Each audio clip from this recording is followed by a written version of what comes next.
pemirsa, sebelum saya menyampaikan firman Tuhan, saya akan menyanyikan sebuah pujian bagi kemuliaan nama Tuhan dan menjadi berkat pula bagi saudara-saudara sekalian.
Salam saudara pemirsa, selamat berjumpa kembali dengan kami dalam program Berita Pengharapan. Saudara pemirsa, ada waktunya di mana kita menantikan lama sekali janji Tuhan. Tetapi ketika kita menerimanya, ada yang lupa bersyukur. Hari ini, mari kita dengarkan firman Tuhan yang sama dan yang akan memberkati semua saudara yang menyaksikan program ini. Mari kita berdoa. Bapa, dalam nama Yesus, terima kasih Tuhan untuk firman Tuhan yang kami akan dengar sebentar. Beri kami anugerah, pertolongan dan kekuatan daripada Tuhan untuk menangkap maksud firman Tuhan ini dan sabar menantikan janji Tuhan digenapi. Terima kasih Tuhan. Dalam nama Yesus, haleluya. Amin. Saudara pemirsa, mari kita membaca kitab kita dari Perjanjian Lama. Dari Perjanjian Lama, Hakim-Hakim. Perjanjian Lama, Hakim-Hakim, pasal 13 ayat 2 dan ayat 3. Hakim-Hakim 13 ayat 2 dan 3. Demikian bunyi firman Tuhan. Pada waktu itu ada seorang dari Zora, dari keturunan orang Dan, namanya Manoah. Istrinya mandul, tidak beranak. Nah, malaikat Tuhan menampakkan diri kepada perempuan itu dan berfirman kepadanya demikian, memang engkau mandul tidak beranak, tapi engkau akan mengandung dan melahirkan seorang anak laki-laki. Amin. Saudara pemirsa, di sini kita bertemu dengan hal luar biasa, yaitu kalau kita beriman, menanti dengan sabar apa yang Tuhan janjikan, maka Tuhan pasti akan berikan kepada kita. Berikan dengan berlimpah-limpah. Mari kita baca firman Tuhan untuk mengantar kita lebih jauh. Kita melihat kitab surat Ibrani Ibrani pasal 6 ayat 15. Ibrani pasal 6 ayat 15, demikian bunyi firman Tuhan. Abraham menanti dengan sabar, dan dengan demikian ia memperoleh apa yang dijanjikan kepadanya. Tidak selalu doa kita Tuhan jawab secara instan. Saya selalu mengatakan kepada jemaat, pada saudara-saudara sekalian, bahwa apa yang dapat terjadi instan? Orang sakit. Saya menyaksikan berkali-kali orang sakit didoakan langsung sembuh. Orang sudah koma langsung duduk, berdiri dan berjalan. Itu sudah sering saya alami sendiri ketika saya berdoa. Bukan langsung berdoa begini. Ada waktunya saya harus berdoa lewat telepon. Itu gunanya itu telepon sekarang ini. Ya, handphone, gadget. Saudara sekalian, tetapi ada waktunya Abraham menanti mungkin 40-50 tahun baru dia mendapatkan anak. Ada yang mengatakan pada saya, oh bukan opa, itu tidak lama dia dapat, itu anak itu 25 tahun dia sudah dapat. Siapa yang bilang? Waktu dia pindah ke Kanaan, Abraham itu, dia waktu itu umurnya 75 tahun. Waktu dia punya Ishak itu, Sarah melahirkan Ishak, itu umurnya 100 tahun. Ya 25 tahun kan? Loh, saudara tidak baca ayat sebelumnya, pasal sebelumnya dikatakan bahwa itu Sarah itu mandul. Orang waktu itu rata-rata menikah umur 40 tahun. Nah, kalau begitu 40 tahun, kapan baru ketahuan itu dia mandul? Mungkin sudah menikah 10 tahun, belum juga punya anak. Orang katakan dia mandul. Kalau begitu 40, 50, 100 tahun berarti dia menunggu 50 tahun. Tidak gampang saudara sekalian menunggu itu. Paling berat menunggu. Nah, di sini dikatakan bahwa itu istrinya Manoah itu mandul, tidak beranak. Datang malaikat Tuhan. Kalau malaikat Tuhan ditulis dengan huruf M besar, malaikatnya itu ia berarti bahwa ia adalah penjelmaan atau penampakan Yesus dalam perjanjian lama.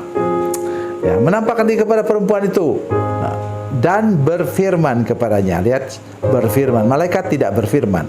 Demikian. Memang engkau mandul tidak beranak, tapi engkau akan mengandung dan melahirkan seorang anak laki-laki. Inilah rahasia yang luar biasa, saudara sekalian. Bila engkau sedang sakit dan Tuhan mengunjungi engkau melalui doa hamba-hamba Tuhan untuk saudara-saudara sekalian, ingat, Tuhan tidak pernah mengabaikan kenyataan. Tetapi ia menyampaikan kepadamu sesuatu yang jauh di atas sebuah kenyataan. Ingat, jangan hidup berdasarkan kenyataan. Ketika Yairus datang oleh saudara-saudaranya mengatakan, percuma engkau menyusahkan guru, sekarang anakmu sudah mati. Kenyataan sudah mati kan? Faktanya sudah mati. Tapi engkau, bila engkau orang beriman, engkau tidak hidup berdasarkan fakta. Tapi kata firman Tuhan, nanti baca dalam Roma pasal 1 ayat 16-17, katanya orang percaya itu, orang beriman itu hidup oleh percayanya. Orang benar itu hidup oleh percayanya, oleh imannya, bukan oleh fakta. Dan kemudian Tuhan Yesus mengambil alih semuanya dan katakan para Yairus dalam Injil Markus pasal 5 ayat 36, katanya apa? Jangan takut, percaya saja. Jangan hidup berdasarkan fakta. Anakmu memang sudah mati, tetapi imanmu menyatakan bahwa dia masih hidup dan nanti bisa bangkit kembali walaupun dia sudah mati. Itulah yang amat sangat penting hari ini kita renungkan bersama-sama, saudara sekalian. Seperti kata firman Tuhan di sini. Engkau mandul, Tuhan lihat kenyataan, tetapi aku melampaui segala kenyataan, melampaui segala kemustahilan.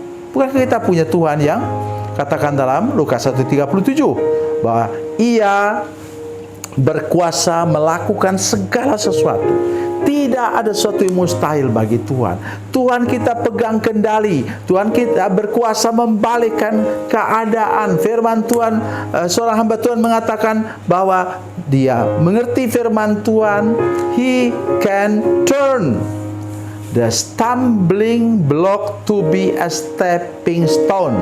Tuhan dapat mengubah batu sandungan menjadi batu loncatan untuk engkau yang sedang menyaksikan program ini, yang percaya dan beriman kepada Tuhan.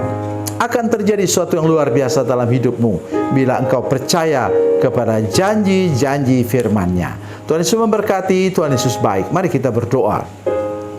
Bapa, dalam nama Yesus, terima kasih banyak untuk firman Tuhan hari ini. Kami sungguh percaya bahwa Tuhan sedang melakukan sesuatu yang besar dalam hidup kami. Ajar kami untuk percaya kepada janji Tuhan, karena Tuhan tahu apa yang kami perlukan. Tuhan tahu apa yang kami butuhkan. Terima kasih Tuhan. Dalam nama Yesus, haleluya. Amin.